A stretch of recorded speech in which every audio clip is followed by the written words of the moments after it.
Students, today we will discuss part 2, chapter 2. We are not afraid to die if we can all be together. In this chapter, first part में हमने देखा कि जो narrator होता है वो ocean में उसका ड्रीम होता है कि वो एक लॉन्ग जर्नी करे विद हिज फैमिली। तो वो किस तरह से जाता रहता है और बोट में रहता है और एक थंडर है वो सी में आ जाता है। उसकी आगे की जो जर्नी होती है वो कैसी होती है, प्लीजेंट होती है, अनप्लीजेंट होती है। So now we will explain in part 2. Let's start the video. The first indication of impending disaster came at about 6 p.m. with an ominous silence. जब ये लोग बोट में रहते हैं तो क्या होता है, तो डिजास्टर एक आपदा आती है कितने बजे, 6 p.m.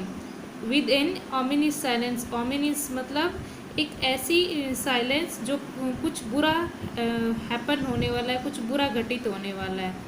The wind dropped and the sky immediately grew up. Suddenly क्या होता है, बहुत ज़्यादा हवा आ जाती है और स्काई है वो एकदम डार्क हो जाता है. Then came a growing roar and an enormous cloud towards arts of the ship. अचानक से बहुत तेज़ हवाएं चलने लगती है, क्लाउड है वो बहुत बड़े बड़े हो जाते हैं और जो हवा है वो arts of the ship, it means back part of the ship, वहाँ पे आके कंटिन्यू टकराने लगती है. विद हॉरर, ये बहुत ही डरावना लग रहा था. I realise that it was not a cloud but a wave like no other I had ever seen. ये एक मुझे नरेटर कहता है कि मुझे ये ऐसा लग रहा था, it was not a cloud, ये क्लाउड नहीं है बट ऐसी बहुत ही डेंजरस वेव थी जो मैंने अपनी लाइफ में कभी नहीं देखी. It appeared perfectly vertical and almost twice the height of the other waves with a frightful breaking crest. और ये इतनी ज़्यादा भयंकर लग रही थी, ऐसी अपीयर हो रही थी और ये दो बार उठ रही थी लगातार और हाइट ऑफ द, और एक वेव है उसकी वेव से दूसरी उसकी भी ज़्यादा हाइट्स पे जो लहरें हैं वो जा रही थी और ऐसा लग रहा था कि बहुत ही फ्राइटफुल, डरावनी लग रही थी.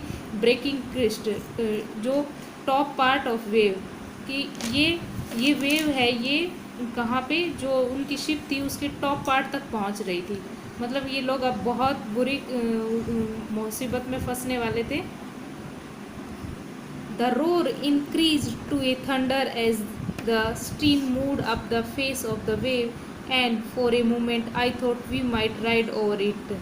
अब ये क्या होता है, अब वो वेव थी वो इतनी ज़्यादा आई थी कि उसने शिप के अपर पार्ट को ऊपर कर दिया था और फॉर ए मोमेंट, एक मोमेंट के लिए नरेटर को ये ऐसा लगा कि अब वो शायद नहीं बचेंगे.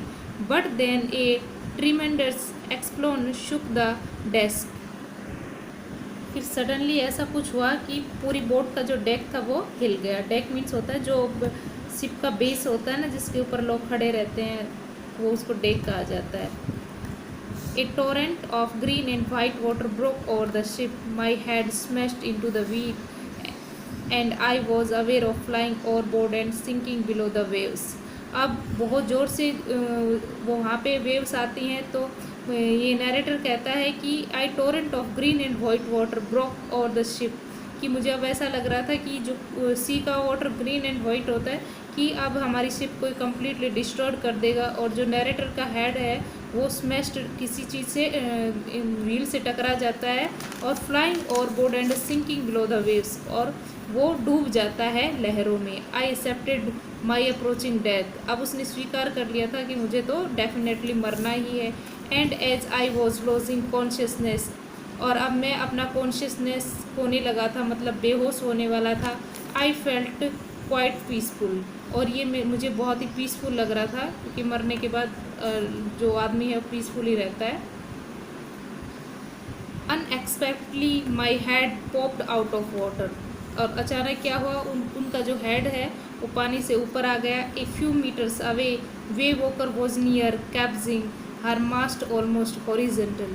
और थोड़ी देर में कुछ फ्यू मीटर्स की दूरी पर जो उनका वेव वॉकर शिप था वो उनके पास आता हुआ नज़र आता है और उसका जो मास्ट था, जो जो शिप पे लकड़ी लगी होती है वो ऑलमोस्ट हॉरिजेंटल हो गई थी, मतलब उनकी जो नाव थी, जो शिप थी, वो पलटने ही वाली थी। देन ए वेव हर्ड अप हर अपराइट, सडनली एक वेव आती है और क्या होता है, उस शिप को सीधा कर देती है। My lifeline jerked taut, I grabbed the guards rails and sailed through the air into Wave Walker's main boom.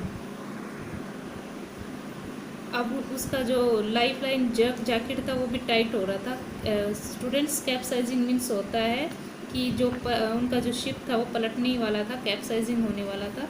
तो जो लोग लाइफ लाइन जैकेट्स पहन रखे थे वो उनको काफ़ी टाइट था। I grabbed the guard rails and shed through the air into the Wave Walker's main boom.